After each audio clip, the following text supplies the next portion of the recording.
Welcome back friends, welcome to investor ji. एक बार फिर से आप सबका बहुत बहुत स्वागत है। फ्रेंड्स, कुछ लोग ऐसे होते हैं जो कि ज़्यादा कमाने के लालच में बहुत भारी गलती कर बैठते हैं। आज मैं आपको बताने वाला हूं कि कौन सी ऐसी गलती है जिसको करने से एक आम निवेशक को पूरी तरह से बचने की ज़रूरत है।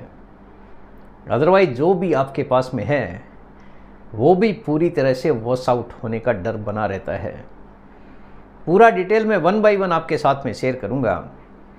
सबसे पहले मेरा इंट्रोडक्शन। मेरा नाम है रविकांत शर्मा और मैं MP registered mutual fund distributor हूं। मेरा एमपी रजिस्ट्रेशन नंबर है ARN138523। Employ unique ID number दिया है EUINE234641। तो फ्रेंड्स, आप देख सकते हैं आज का जो मेरा मेन टॉपिक है, पैसा कमाना है तो गलती से भी ना करें ये गलती। कौन सी ऐसी गलती है जो कि आपको गलती से भी नहीं करनी है। कोई भी हाल में ऐसी गलती करने से आपको बचने की ज़रूरत है।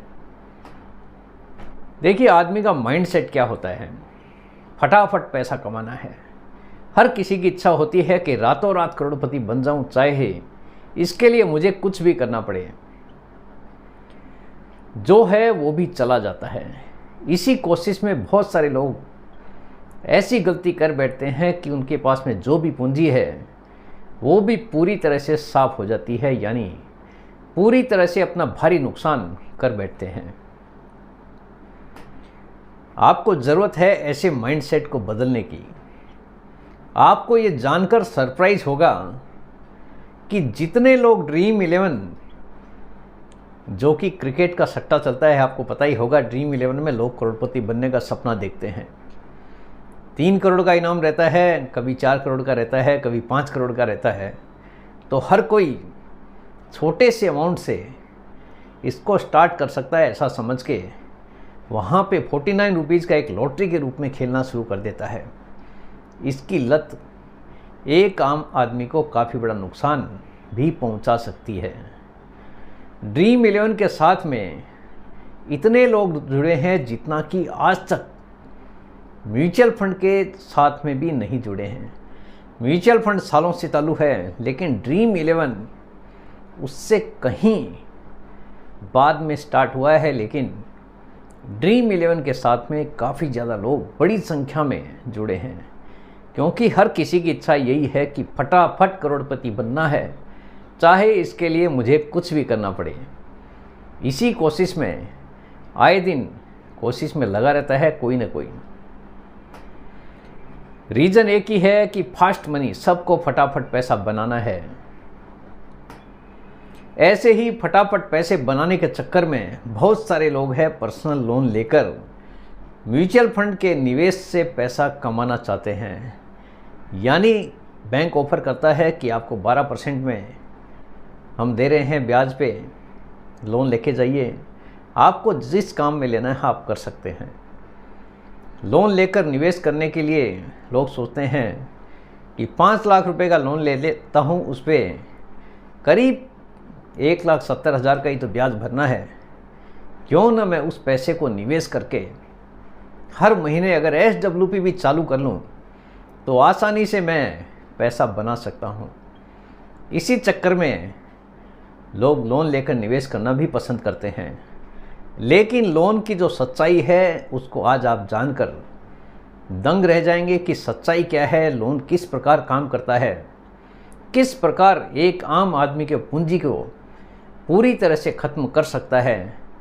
आज मैं आपको बताने वाला हूँ। लोन लेने वाला सोचता है कि 10 से 12% इंटरेस्ट रेट में तो मुझे लोन मिल जाएगा, क्यों ना मैं लोन लेकर निवेश करूं और SWP से अपना पूरा पैसा भर दूं, ताकि आम के आम और गुठलियों के दाम, यानी पैसा भी बैंक ने दे दिया और म्यूचुअल फंड में निवेश करके वहां से पैसा निकाल के हर महीने EMI भरते जाऊंगा। तो उसी पैसे को एक पेड़ समझ के निवेश करना शुरू कर देता है। यहीं से वो सबसे बड़ी गलती कर बैठता है, क्योंकि हमको इनिशियली दिखता है कि लोन का अमाउंट काफ़ी कम है, हमको ब्याज केवल 1,67,000 का ही बनना है 5 लाख के ऊपर। जो कि काफ़ी कम लगता है इनिशियली अगर कोई देखेगा तो। लेकिन ये लोन की सच्चाई आज मैं आपको बताने वाला हूँ कि लोन भले ही 1,67,000 का है, लेकिन ये काम किस प्रकार करता है ये आपको डिटेल में जानने की ज़रूरत है। अदरवाइज आप 1,67,000 के ब्याज के चक्कर में पूरी तरह से फंस भी सकते हैं। एग्जाम्पल के तौर पे मैं अगर आप 5 लाख रुपए का लोन केवल 12% के इंटरेस्ट का लोन लेकर भी निवेश करते हैं, तो मान लीजिए आपने 5 लाख रुपए का लोन ले लिया है, 12% उसको ब्याज पे करना है आपको। जैसा कि मैंने आपको बताया है कि 1,67,000 समथिंग कुछ उसके ऊपर ब्याज आता है। अब देखिए ईएमआई का चक्कर शुरू होता है। अगर आपने लोन लेकर निवेश कर दिया तो आपका 5 लाख रुपए का मंथली ईएमआई आता है 11,122 रुपया, जो कि 12% के हिसाब से ही मैंने कैलकुलेट किया है। फर्स्ट ईयर आपका प्रिंसिपल जो पेड होता है वो 77,645, उसके ऊपर फर्स्ट ईयर जो ब्याज जाता है वो 55,822 रुपया जाता है। टोटल आपको पहले साल में 1,33,467 रुपया पे करने की ज़रूरत है। भले ही आपके लिए आपको 12% इनिशियली कम दिखता है, लेकिन पहले साल ही आपका अमाउंट देखिए 1,33,467 रुपया आपके 5 लाख रुपए से निकलता हुआ दिखाई देगा। उसके बावजूद भी आपका जो पेंडिंग अमाउंट है वो 4,22,355। अगर आपने लोन लेकर निवेश कर दिया तो पहले साल ही आपका जो लोन अमाउंट है वो 26.69% से ज़्यादा आपका निकलता हुआ दिखाई देगा। यानी 5 लाख रुपए पे बैंक ने आपसे 26.69% की रिकवरी पहले साल ही कर ली, जो कि मंथ ऑन मंथ आपका पैसा यानी हर महीने ईएमआई आपको भरने की ज़रूरत है। आपने पैसा एक साथ में दिया, लेकिन थोड़ा थोड़ा करके आप हर महीने पे कर रहे हैं, जो कि आपके ऊपर आने वाले समय में अगर आपने इन्वेस्टमेंट कर दिया है तो 26.5% का SWP आप कहाँ से निकालेंगे, ये आपके लिए सोचने की ज़रूरत है। 26.6934% टोटल आपका विड्रॉल हो जाता है। अगर आप SWP से पैसा निकालने के बारे में सोचेंगे तो टोटल बैंक ने रिकवर कर लिया 1,33,467, यानी 26.5% से ज़्यादा। अब बारी आती है दूसरे साल, वो भी देख लीजिए एक बार। दूसरे साल सिमिलर आपका ईएमआई जा रहा है 11,122, जो कि 5 साल तक ऐसे ही चलेगा। सेकेंड ईयर प्रिंसिपल अमाउंट आपका पेड होता है 87,492, इंटरेस्ट जाता है 45,974। सिमिलर अमाउंट है 1,33,466 रुपया दूसरे साल रिकवर करता है बैंक। पेंडिंग उसके बावजूद आपका लोन पड़ा है 3,34,862। 2 साल में आपने भारी भरकम पैसा चुका दिया है, यानी 53.53% पैसा आपका जो आपने लोन लिया था बैंक आपसे पहले 2 साल में ही रिकवर कर चुका है। आपको लगता है कि आपने 12% पे लोन लिया है, लेकिन बैंक ने आपसे पहले 2 साल में 53.5% से ज़्यादा पैसा निकाल लिया है। पहले 2 साल में ही आपके कुल लोन का 53.5% आपको बैंक को वापस करना है। बैंक आपको ये नहीं बताता है कि हम इस हिसाब से रिकवर करेंगे, और ना ही कोई आम आदमी उसको देखना और सुनना पसंद करता है, क्योंकि हर किसी के दिमाग में है कि 1,67,000 का ही तो पैसा एक्स्ट्रा पे करना है। लेकिन जो बैंक का रिकवरी करने का तरीका है वो आपको पूरी तरह से समझने की ज़रूरत है। आपने जो लोन 12% के हिसाब से लिया था उसका कैलकुलेशन ऐसे ही काम करता है। तीसरे साल आप देख लीजिए, तीसरे साल का हाल। थर्ड ईयर प्रिंसिपल पेड हो रहा है 98,589, इंटरेस्ट जा रहा है 34,878। टोटल 1,33,467 रुपया ही आपको तीसरे साल पे करना है। आपके पास पैसा रहे या नहीं रहे, बैंक को तो इतना पैसा आपको पे करने की ज़रूरत है। इसके बावजूद यानी पहले 3 साल में ही भारी भरकम बैंक रिकवरी कर लेता है। आप देख रहे हैं 26.5% से ज़्यादा तीनों ही साल में आपका पैसा रिकवर हो चुका है। यानी करीब 80% पैसा आपका पहले 3 साल में रिकवर हो चुका है। यानी 4 लाख रुपया बैंक ने पहले 3 साल में ही आपसे रिकवर कर लिया है। पहले 3 साल में बैंक आपसे 4 लाख यानी 80% ऑफ लोन अमाउंट रुपए से ज़्यादा वसूल लेता है, यानी भारी भरकम पैसा पहले 3 साल में ही निकाल लेता है आपसे। आपने 5 लाख रुपए का लोन लिया, लेकिन 3 साल में 4 लाख रुपए आपको पे करने की ज़रूरत है। चौथे साल आप देख लीजिए, EMI 11,122, 1,11,092 रुपये आपका प्रिंसिपल पेड हो रहा है। टोटल इंटरेस्ट पेड हो रहा है 22,374। उसके बावजूद यानी इस साल भी आपका 1,33,466 रुपये ही पे हो रहा है। पेंडिंग अमाउंट आप देखिए 1,25,181 रुपया फिर भी आपका पेंडिंग पड़ा है। यहाँ पे भी आपका 26.69% टोटल बैंक ने रिकवर कर लिया है 5 लाख रुपए का, यानी पहले 4 साल में आपका 5 लाख रुपए से ज़्यादा बैंक अमाउंट, बैंक ने जो लोन दिया है 5 लाख रुपए का, उससे 5 लाख रुपए से ज़्यादा पहले 4 साल में ही रिकवर कर लेता है। उसके बावजूद भी 1.25 लाख रुपये आपको भरने की ज़रूरत है। पहले 4 साल में बैंक आपसे 5,33,865 रुपया वसूल लेता है, फिर भी 1,25,181 रुपये आपका चुकाना बाकी पड़ा है। तो ये सब चीज़ें आपको जानने की ज़रूरत है, अदरवाइज़ आप भारी भरकम नुकसान झेलने के लिए तैयार हो सकते हैं। लोन लेने वाला केवल इतना ही देखता है कि पैसा लिया कितना और उस पर टोटल ब्याज कितना चुकाना है, खाली एक ही दिमाग में रखता है। उसके अलावा किस हिसाब से कैलकुलेशन काम करता है ये कोई भी समझने को तैयार होता नहीं है, क्योंकि हर किसी के दिमाग में यही है कि इतना ही तो पैसा चुकाना है। 5 लाख रुपया ले रहे हैं तो कौन सा ज़्यादा है।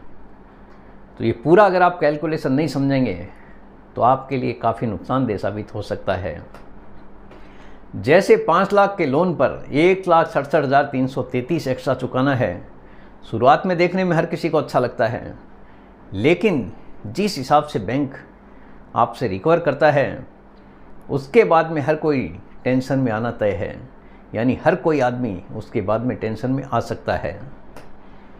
हर महीने फिक्स EMI भरना काफ़ी परेशान कर सकता है, क्योंकि म्यूचुअल फंड में कोई भी गारंटी शुदा रिटर्न नहीं होता है। अगर आप ये सोच रहे हैं कि म्यूचुअल फंड से मैं पूरा पैसा निकाल कर चुका दूंगा, बाज़ार में कोई गारंटी नहीं है। आपने नोटिस किया है लास्ट के 12 महीने में एक तरह से बाज़ार ने कोई रिटर्न नहीं दिया है। बहुत कम स्कीम ऐसी है जहाँ पे 2%, 5%, 7% का रिटर्न बना है, लेकिन बहुत सारी ऐसी स्कीम है जहाँ पे नेगेटिव रिटर्न है। ऐसे केस में अगर 26-27% आपको पैसा पे करना पड़ा तो आप कहाँ से पे करेंगे। वहाँ से अगर आपने कैपिटल निकाला तो एक साइड आपको बैंक के ब्याज की मार पड़नी है, दूसरे साइड आपका जो लोन लिया हुआ पैसा है उस पर भी आपको नुकसान झेलने के लिए तैयार रहना पड़ेगा, यानी डबल नुकसान आपका होना तय है। बाज़ार में कोई गारंटीड रिटर्न नहीं होता है, तो लोन लेकर गलती बिल्कुल भी आपको नहीं करनी है।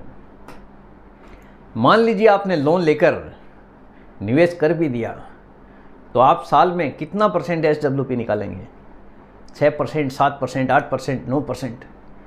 अगर इससे ज़्यादा निकालने गए, हो सकता है कि ये भी कई बार आपको भारी लगे, लेकिन इससे ज़्यादा निकालने गए उस केस में आपका भारी भरकम नुकसान होना तय है, क्योंकि 26.5% आप किसी भी हाल में SWP विड्रॉ नहीं कर पाएंगे।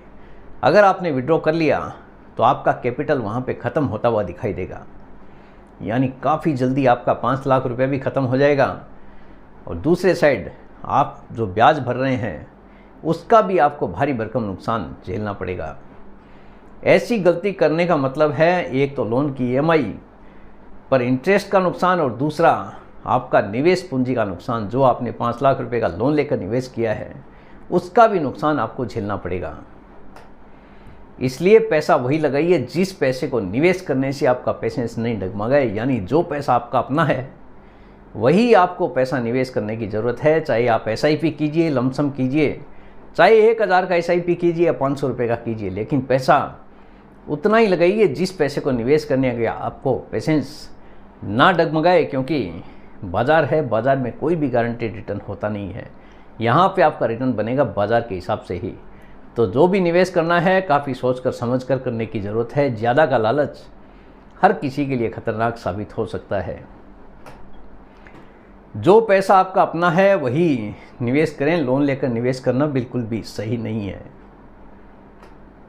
तो फ्रेंड्स, मेरे हिसाब से हर किसी को समझ में आ गया होगा कि लोन का अमाउंट किस प्रकार काम करता है। तो लोन लेने से आपको क्या क्या नुकसान झेलने पड़ सकते हैं, तो ऐसी गलती करने से आपको पूरी तरह से बचने की ज़रूरत है। तो हर किसी को समझ में आ गया होगा कि किस प्रकार ये कैलकुलेशन काम करता है। उम्मीद करता हूँ आपको आज का ये वीडियो पसंद आ गया होगा। वीडियो अगर पसंद आ गया, वीडियो को लाइक करना, शेयर करना बिल्कुल मत भूलिए। बेल आइकॉन पे ज़रूर क्लिक करके रखिए, चैनल को ज़रूर सब्सक्राइब कीजिए। जितने ज़्यादा लोगों के साथ में हो सके शेयर कीजिए, ताकि हर किसी को इसका बेनिफिट मिल सके। Thank you very much friends, thanks for watching this video.